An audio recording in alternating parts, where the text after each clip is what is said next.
Purposely. Your life, God's purpose. Listen at purposely.com.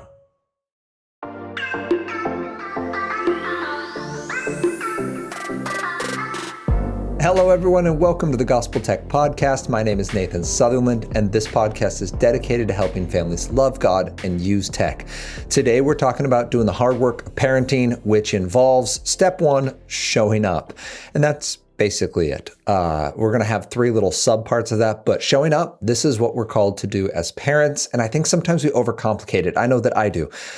This conversation was inspired by just living the life that I live. 3 kids, 11, 9, and 6, a very busy life. We're in baseball season right now. All 3 kids wanted to play baseball.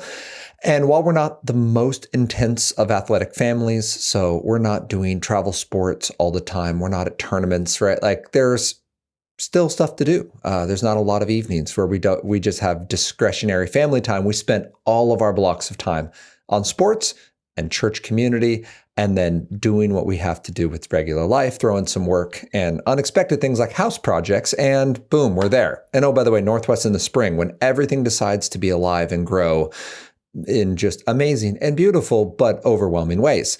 So in that, I was convicted that, man, am I doing enough? You ever ask yourself this question? Am I doing enough as a parent? Like, am I discipling enough? Am I showing up enough? Am I both disciplining and directing them, raising them in the way they should go, but also encouraging and seeking out my kids enough? And the answer in any honest moment is no. Like, there's always something more I could do. You lay in bed and think like, oh, that would have been a good time for that Bible verse, or that would have been a good time for that question, or this would have been a good time to, like, instead of just correcting the behavior, to pause and be like, you know what, this is why we don't talk to our siblings that way, or why we don't skirt our duties in the family, or why I need you to come and take initiative rather than making me follow up on you every single step of this project. So those are my late night thoughts. And then in praying into it, there's really 3 things about showing up. My basic premise, though, is if you're a parent, your only job is to show up. Just be present, be ready, be vulnerable and humble, and let God do the rest of the work. There's 3 ways I've been convicted. I'm going to share with you what the Lord's doing to me. I was convicted that I need to show up in prayer, that I need to show up in relationship, and then I need to show up with loving boundaries. So first, to show up in prayer. And this is actually taken not just from my own experience as a parent, but my own experience as a child. My parents praying well for me, and my grandparents, and actually Anna's grandparents. So we have been blessed with 4 older grandparents. 4 grandparents who were prayer warriors and lived to a nice old age. So all into their 90s. And I have met people now in their 60s and their 70s into their 80s who say, you know what, like, I love your content. It's really helpful for my kids. I wish they wanted it more. My grandkids need to hear this, but like, we just don't know what to do, right? Like, we don't know tech. We don't know, we don't know tech. We don't know how the kids are using it these days. We don't know the first thing about, like, applying safety measures.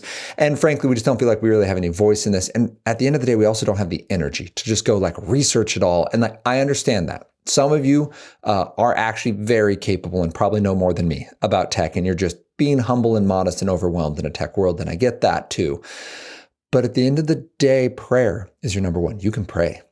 The reason I mentioned those 4 grandparents is we were blessed for decades by grandparents that daily went to battle for us spiritually. They prayed, they sought the Lord, they brought us into the throne room of God, and didn't just ask for blessings for us, that was part of it, but prayed for us and about us.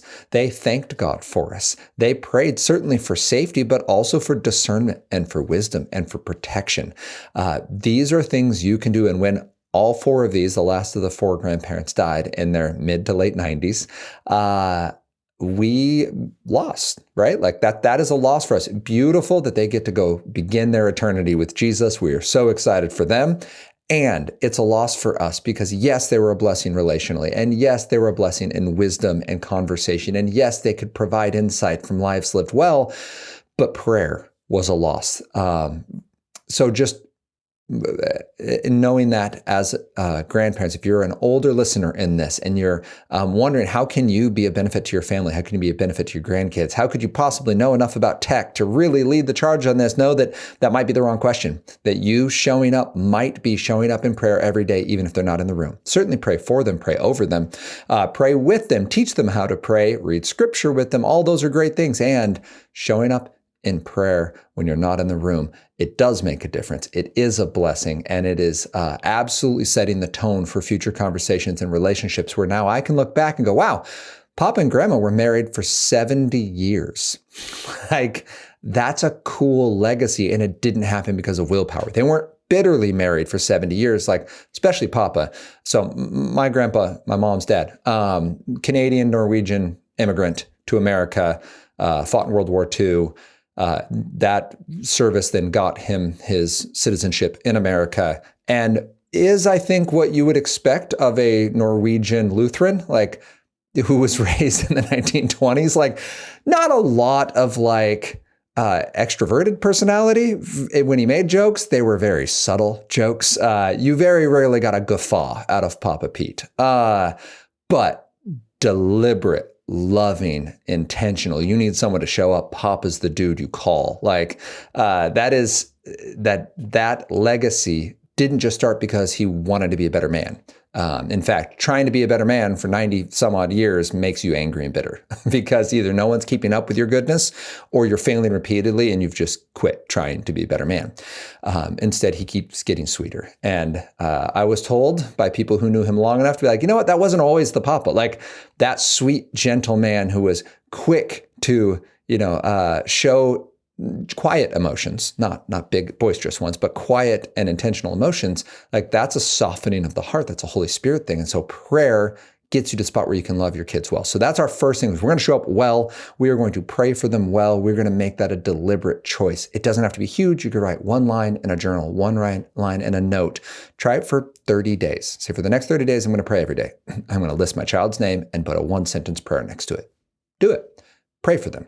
And then if you want a second sentence, pray a prayer of thanks. So the first could be a prayer of asking, because that's our easiest things. And then the second would be a prayer of thanks. We're told that we're bringing all of our prayers to the Lord with thanksgiving.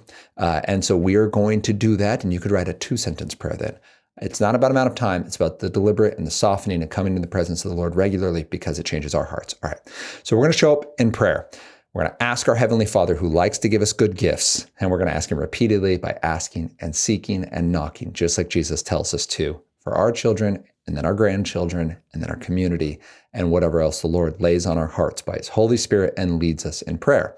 Then we're going to show up in relationship. The first thing we're going to do is we're going to ask questions. Just be curious, and we're not asking them like interrogators. We're asking them because they matter to our kids. So what is the best part of your day is a fine question. Factual questions. How long did you do this? How many times did this happen, right? So we played kickball. How many times did you get a chance to kick? Simple question, right? We did math. Oh, how many problems do you do as a class? How long does your homework take you? Like, these are just factual questions. It's just stuff that matters to them. And so you're asking them factual questions. You then can go on to like, oh, what was your best part of your day? And they'll tell you about a friend or a game or an idea or an activity. And then those are threads you can pull on. But asking them questions and allowing them to guide and direct the conversation. And if they drop you some kernel of information, just note it for later. Like, you don't have to jump on like, oh, you mentioned that girl's name 3 different times. Like, is she a friend? Is she a really good friend? Do you like her? Like, don't jump on that the first time, because they will burrow, especially if they're upper elementary or older. Like, they will just burrow and then never bring up that name again. So be cool, mom and dad. And if there's something that sounds unsafe, you are welcome to leave it for later, or you can bring it up there. But again, the point is not, I'm asking you questions so that I can dig up all this dirt and make sure that no mistakes are happening. The goal is, you have a life happening and I want to be a part of it. Asking questions shows that I'm getting you to talk about things that matter to you. Don't see this as a way to do investigative work. This is a way to love your child in conversation. That's what the questions are there for. Because then you're going to show up in relationship by being present at the stuff. The stuff might be the video games your child is playing because you said yes to it, so you're going to show up. You're going to ask them questions about their video game. What's your favorite level? What's your favorite character? What's your favorite accomplishment? What's the hardest part? You're going to show up by letting them teach you how to play it. Can I have the controller? Can you show me how to do this? And then you're going to show up by playing it with them. Not every time, not every single day. You will probably get motion sick. And you know what? That's just the cost of doing business because your kid's into this. But maybe they're not into video games. They're into drawing. You're going to show up. Ask to see their drawings. Ask them to teach you to draw. Ask them if you can draw with them. If you can't do drawing, like I'm not good at it, you go to Art for Kids Hub on YouTube and you do some simple little seasonal drawing together. It takes 8 minutes. Spend the 8 minutes with your child to do something that matters to him or her. If they're into theater, you are going to ask them questions about theater. If they're into musicals, it's music. If it's music in general, music. If it's band, if it's athletics, if it's whatever it might be. Like I'm not into baseball. I never played it. In fact, I was kind of uninvited in 7th grade when I tried out for the team and like was technically on it. And then I tried out as a pitcher and I did really bad. And then one day they're like, we have an away game. You don't have to come. It might've been 8th grade, actually. I was talking this out with a friend and he's like, I think it was 8th grade. It might've been 8th grade. But the premise was I wasn't great. And my kids are into baseball. And 2 of the 3 are showing some promise at it and really enjoy it and really want to put in work. So I show up and I help them put in the work. Like, whatever, you could drop this sport tomorrow and it would not hurt my feelings. Like I've got nothing invested and you're into it. I'm showing up for the stuff, whatever the stuff might be for you. Now, if there's immoral stuff, there's things that are bad for their hearts or that are producing bad fruit, I'm not saying just show up for that. If your kid's playing video games and is self-destructive with their behavior, then the video games need to go away. But I would say show up first. At this point, you've already said yes. They've already got the games in their life. You don't exactly know where all the harm is coming from. Walk them through a reset. Have the intentional conversations. And if it is, in fact, video games, the loving relational thing to do is go, hey, we're not going to play games right now, but we are going to go play that other thing. I bought this board game. I bought this Lego set. I bought this art project. I paid for this activity for us to go and do. You're not just punishing them by removing this thing that brings them joy and solace. You are loving them in relationship and saying, hey, that thing takes the beautiful parts of you and distorts them. So we're going to remove it, but we're going to go do this thing instead to continue to feed and fan the flame of those amazing things God's given you. So just keep that in mind. You're going to show up for the stuff, whatever the stuff is that your child is investing in, that is spending time with, that God is using to grow them. Show up for it. Whether or not you're into it, time is a way to show love. And just know, many of us have very busy schedules, so we're doing that. On that note, for showing up for the stuff, I'm not great at making like individual dates. Anna's done this really, really well. She'll make a monthly date with the kids. It's a specific set time and go out and do it. And I just like haven't been like, I see it and I laud her for that. And I'm thankful that she does it. And I know that's good for our kids, but I just haven't been involved in the actual like one-on-one date scenario. And was convicted about that, talking it out with Anna. And she was like, well, why don't you just tack it on to what you're already doing? So when I go and drop one kid off at baseball, I take the other kid out for like a 25-minute individual date. One kid's at baseball, the other kid and I go and pick up donuts for the team, but we stay at the local donut shop and we each get a donut. This particular child chose a bear claw and I got an apple fritter, and both of them were the size of our faces. And that's awesome. And we just like 20 minutes, 25, sitting in a coffee shop, a local donut shop that is, sticky tables and people everywhere. Like it's not an intimate, heartfelt moment. It was an investment. It was showing up for the stuff. And then we took donuts back to the team. That's great.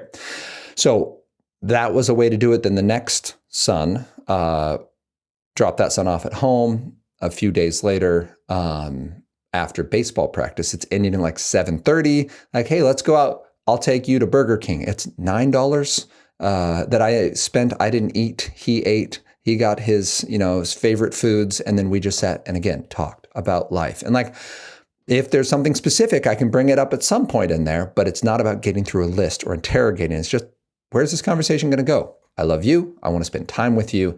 This is an investment in modeling relationship. I'm going to show up for the stuff and I'm going to make part of that stuff. So if baseball is important to you, great. But like baseball doesn't get to derail our ability to have time together. Like I still need to see you and talk with you.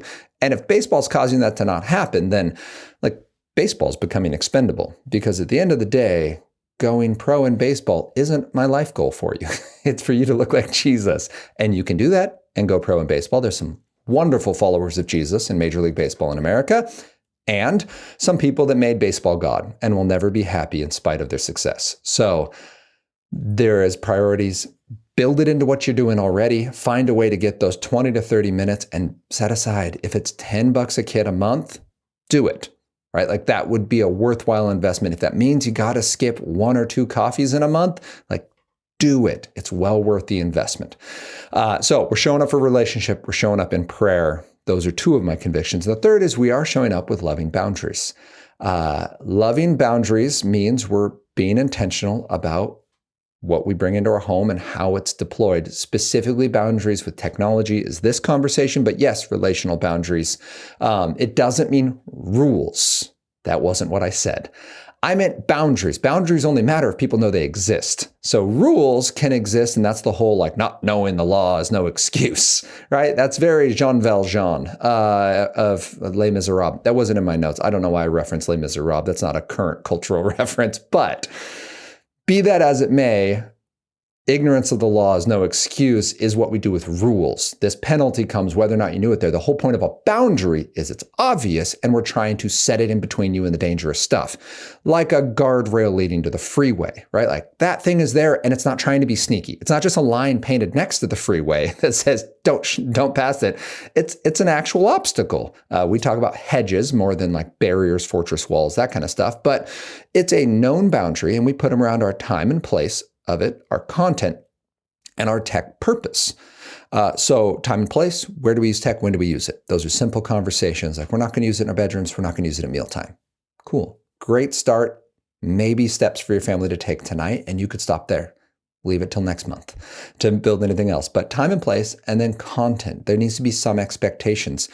I'm going to release a video on this because I don't know why it didn't occur to me, but I recently set, so we don't have a TV in our house. I recently set parental controls on my MacBook. And the cool part about parental controls on your MacBook is you can make a user profile. So it just says children, click on it, enter the password. And in the user profile, children, there's no access to anything but one website. So if you went to the internet, nothing will load except this one website. There's no ability to download. There's no app store availability. There's no messaging. There's no airdropping. Like everything on this device is completely locked down except the web browser with this one, and then whatever's loaded onto the desktop. Like they can access any apps that I have downloaded, but it's a completely different user profile. So it's not showing my files and folders. So they're not getting into dad's work stuff and like deleting right, talks or whatever. So it's its own user profile. It's very well locked down. And then we would say, hey, you can use, say, this streaming service that's then had a profile created. That's just your guys' profile. And it's a children's login. So you can watch TVG. And if you want, you can set user time and the computer will shut off in 35 minutes, right? Like, just so you know, like it's got its own screen time limit. So again, those are boundaries and we're explaining to them because the internet's not a healthy spot for you guys to be on. I'm going to be in the other room when this is happening and I don't want to just like trust your good judgment. So I love you. And this is the amount I trust you with this level of freedom on a device. MacBook Pros are not made for kids. The internet is not made for kids. Social media is not made for kids. And most streaming services, even under children's profiles, most of them have content that you will disagree with at some point. Like it's going to be too violent. It's going to be too like spiritual. Like honestly, Lego Ninjago. I was like, oh, Lego, I love it. And we watched a few and we're like, that was fun. And then there was one where I was like, whoa, that got dark quick. Like there's undead stuff happening and like summoning of like demon-y creatures. Like what just happened? Like that was like kind of scary and not at all what I was expecting from my children from a Lego show. So maybe I know I have family and friends who love Lego Ninjago. So this is not, maybe I shouldn't have named it. I apologize if that triggered you. That was not my goal. My goal was saying you will find something that you disagree with, not because it's wrong, but because how do I say that? Not because it's morally bad, but because it doesn't align with your expectations for your family. And that would be the spiritual side of that Ninjago for me. I'm not going to say that it's morally wrong to watch Lego Ninjagos. I'm going to say, wow, that was not what I was looking for, and I would not have picked it if I had known up front. So in that, parental controls and boundaries are loving because you're helping your children understand the expectations and then walk that process of expectations. We want them around our time and place. We want them around our content and then our tech purpose, which is, you've heard me say before, use the best tech well. How do we make sure we pick the best tech, the tech that's safe, that they're ready for based on their responsibility in the real world, and then that is producing good fruit like love and joy and peace and self-control. The love, joy, and self-control are my three favorites to pick from. If you can engage a piece of tech and come away with more selfless love for others, loving others as you love yourself, yes and amen. Let's get some more of that tech in our lives. If you can come with more joy, more amazement at God's creation, awe at Him, and more curiosity. I really see that joy and curiosity are intertwined. I've never seen anyone joyful who doesn't want to know more about it, right? The more you get close to God, the more questions you have about who God is and how great He is, right? Like you just want to experience more of God, the closer to God you get. And self-control is a fruit of the Spirit. And it generally is antithetical to the way most tech works. Like most tech is about stirring up an appetite that then gets a bunch of momentum. And then you have to keep consuming this tech to keep that appetite fed. Otherwise, life falls apart. So if you have a tech that actually develops self-control to the point where they're better at putting it down and walking away, and they're better at being present when away from that tech and doing another activity, like, please give it to your child. But this is what we're doing when we show up. We are showing up in prayer. We are showing up in relationship, and we are showing up with loving boundaries, because the point isn't the rules, the point is the relationship, and loving boundaries have to be a part of that. Tech will very quickly supplant you as a parent if it's allowed to just have its own druthers. It's designed to retain your child's focus, to take your child's time. So if it's gaining the lion's share of the time, it's gaining the lion's share of the influence. With that in mind, this is our job as parents. Show up, start in prayer. Start with 2 lines of prayer, a prayer of thanksgiving about your child that God has blessed you with. Even the hardest children are a blessing from the Lord. This season doesn't have to be. This season can be a blessing because God's going to show up in it. But we can thank the Lord, and then we can make our request known to Him. He's a good Father who wants to answer prayers. We can ask, seek, and knock. We can come back daily, and my challenge to you and my challenge to myself is that 30 days. Write it down in a journal, write it down on a note on your phone, but get 30 days of 1 to 2 lines per kid. Add your spouse in there. The opportunity is to lift them up in prayer and to begin to see the Lord work, and that works in our hearts too. Then we're going to show up in relationship, show up for the stuff. Whatever that stuff is, ask good questions, ask to be taught and be humble in that, and then ask to participate with them, even if that's throwing the ball or joining the art lesson or playing the game. And third and finally, you're going to have boundaries. Boundaries around time and place, boundaries around your content, boundaries around the purposeful use of tech, the safe, ready, good, so that we're using the best tech well. I hope that this is encouraging to you because my goal is to equip you to do the job you already want to do, which is parent your kids really well in a tech world. If you have any questions, you can reach out to me, Nathan at gospeltech.net. If you found this helpful, would you consider sharing it with others? Tell them about it, send them in a text. Would you rate and review the show, because that helps other people find us? And then would you join us next week as we continue this conversation about how we can love God and use tech?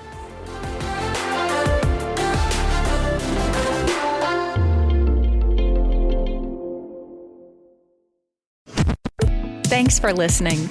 We just wanted to take a minute to let you know that just like you and your family, Purposely is also part of a family, the Christa Family of Ministries. Christa helps kids and teens learn and grow in their faith at King Schools and Miracle Ranch Camp. And Christa shares Jesus with people in the poorest, most remote places through World Concern. Christa Senior Living is a community of love and care, and Christa Media is a place of hope on the radio. God is changing lives through these 5 ministries, and Christa is on mission to share the good news of Jesus. To learn more, visit Christa.org.